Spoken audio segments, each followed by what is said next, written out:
Welcome back. We're going to do something a little different. I'm not inclined to talk about myself because I don't think about myself that much anymore. But in this case, it's necessary. So, my sadhana lasted 21 years. And for 20 years,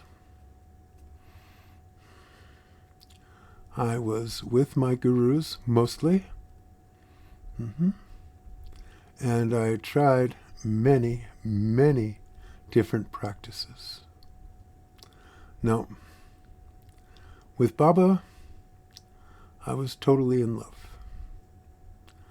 When Baba was alive, I knew where I wanted to be and what I wanted to be doing.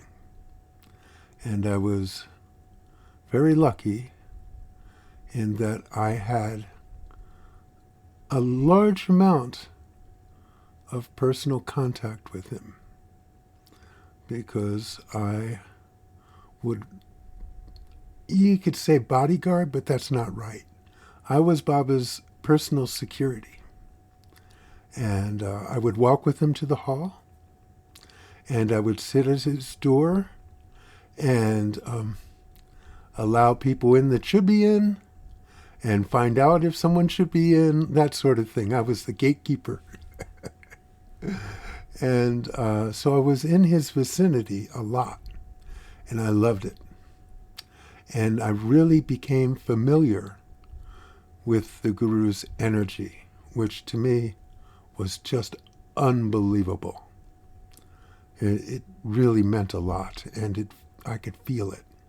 I could feel it very, very clearly. Now, after Baba passed, I stayed on for a couple of years, I believe it was, with Gurumayi, his successor, and we had a good relationship as well.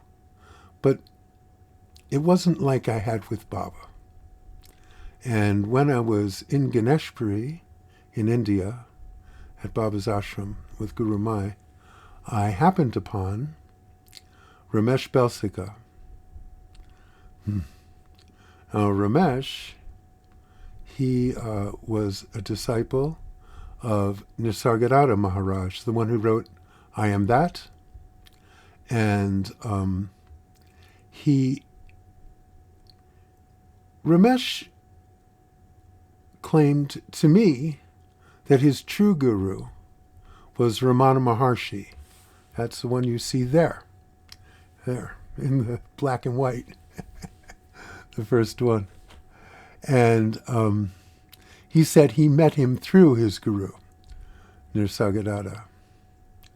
And here's how it was with Ramesh. I was at the second talk he ever gave.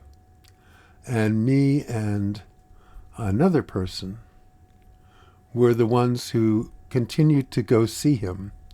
And that was it.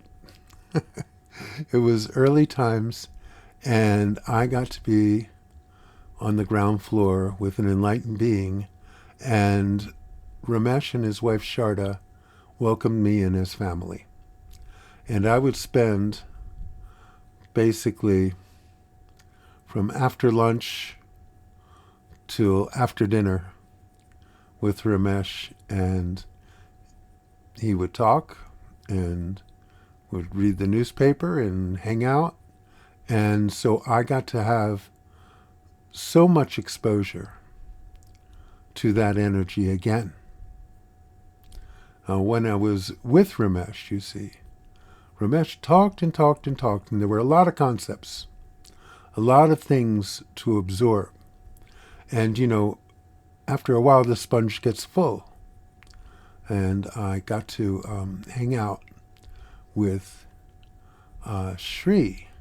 The last picture there is Shree Gajanan Maharaj of Akkalkot. And he's in the lineage of the Akkalkot Swami. He taught Agnihotra, which is a ritual done at sunrise and sunset. And when I went to his ashram, which really was in the middle of nowhere, it was quiet. Now, I'll backtrack a little. Shree was the first guru I ever met. It turns out that my best friends in elementary school hooked up with Vasant, who was a disciple of Shree. And so I had been to a talk of Vasant's when I was in junior high school. And he had a picture of Shree next to him. I always said to myself, if I ever get a chance, I would love to meet him. I felt a strong connection with him. And so what happened was, I was in India all the time because I was visiting Ramesh. Basically, I had a great job, and I could work for 3 or 4 months, make enough money to be in India for the rest of the year. And that's what I did for many, many years. And so Shree was a great guru. And he didn't need words to teach. It's just his presence. The greatest lesson I learned from Shree was him just simply washing his hands. I walked by his house. He had a routine. And every day after dinner, he would go to the tap and wash his hands. And I happened to notice the look on his face. And it was the look of a newborn feeling water for the very first time. So although he had a routine, nothing was routine for him. Anyway, that's a little bit of history. I was seeking seriously, and it was my priority for 21 years. And I did so many practices for some time. And the only practice that stuck was hanging out with enlightened beings. That was the thing that I really, really grew from, and that was the thing I was lucky enough to have an abundance of. And it was important later on, when I needed to recognize what was true and what was just the ego. Because I could feel the difference having hung out with Baba, Ramesh, and Shree. So,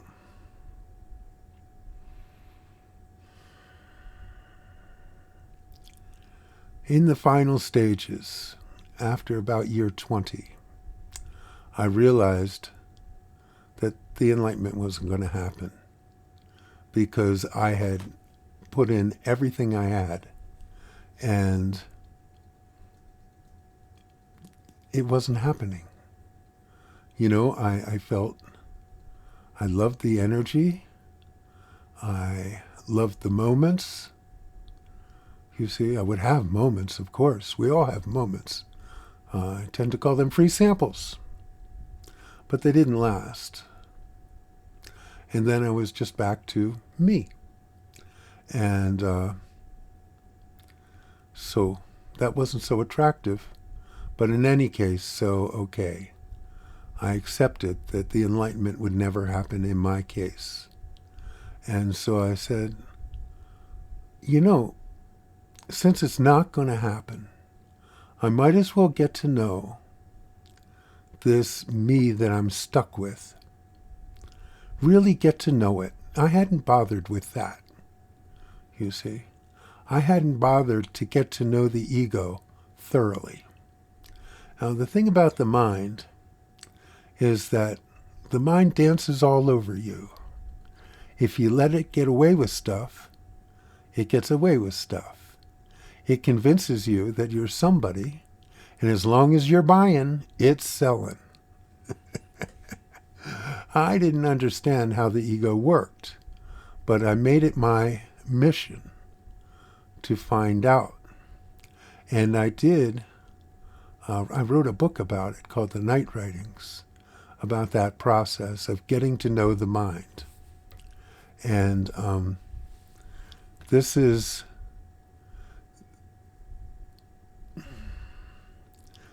my mission at that point.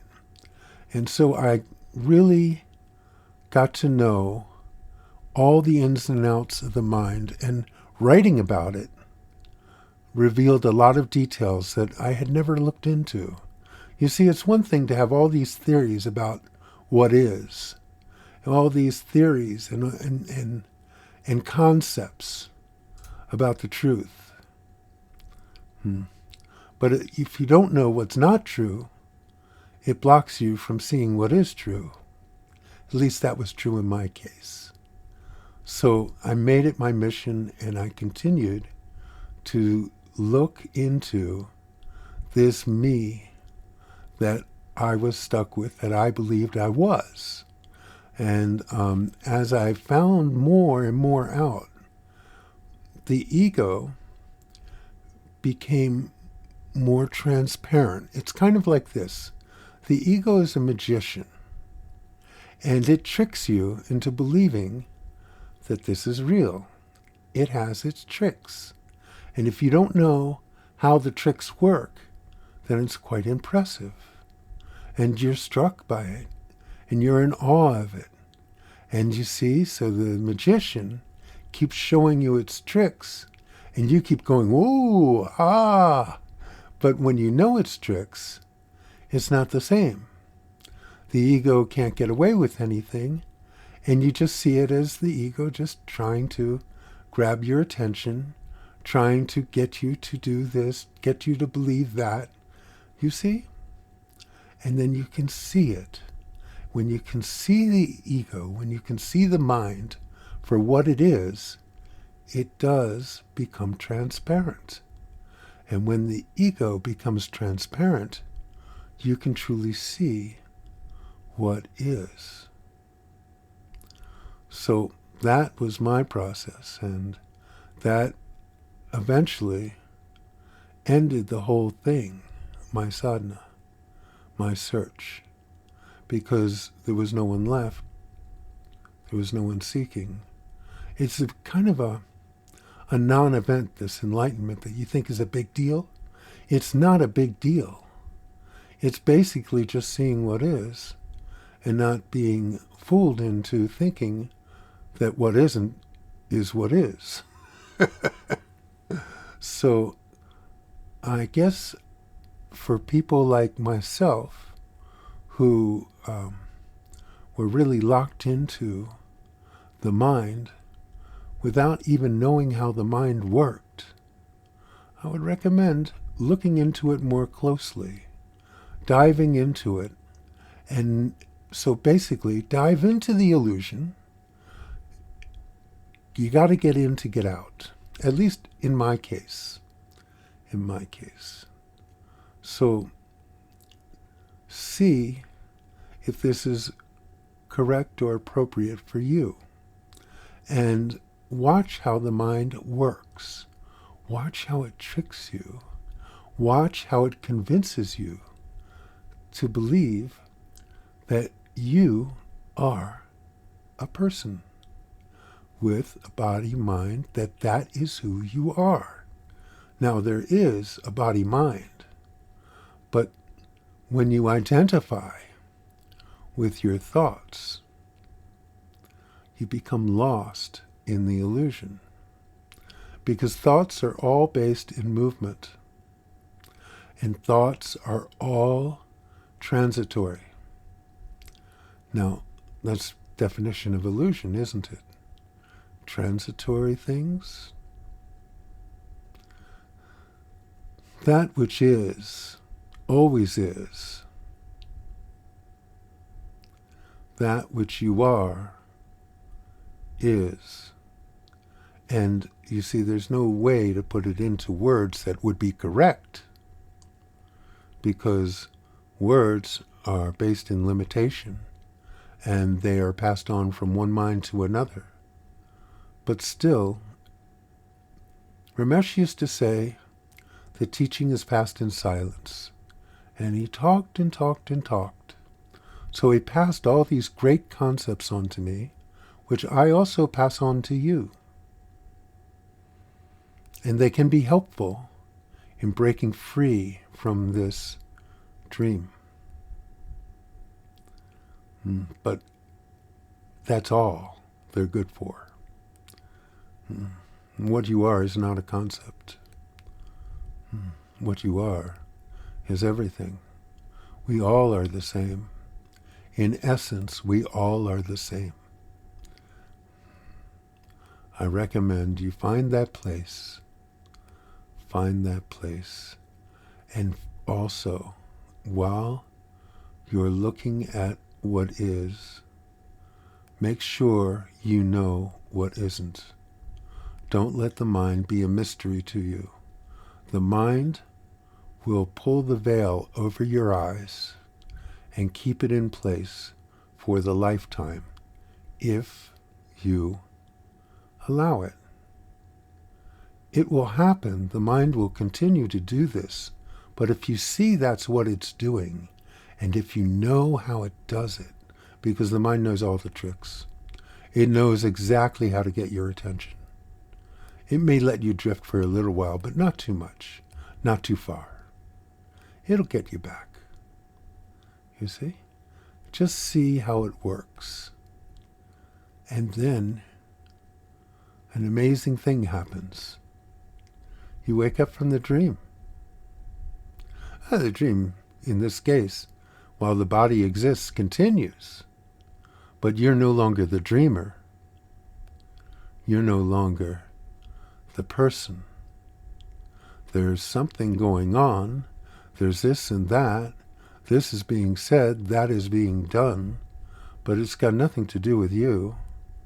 It's just a happening, stuff that's going on. It's nothing to do with you. You are the essence of everything. So, that was what was necessary in my case. And it may be helpful in your case. Certainly, you don't want to be walking around in life without knowing what it is that the mind does, how it all functions. So, as long as you're stuck thinking you're a person, really get to know the person. And as you do, you will find that the mind that is seen becomes transparent. And what is beyond the mind will become apparent. I hope this helps. Till next time, Sagranad Maharaj Ki Jai.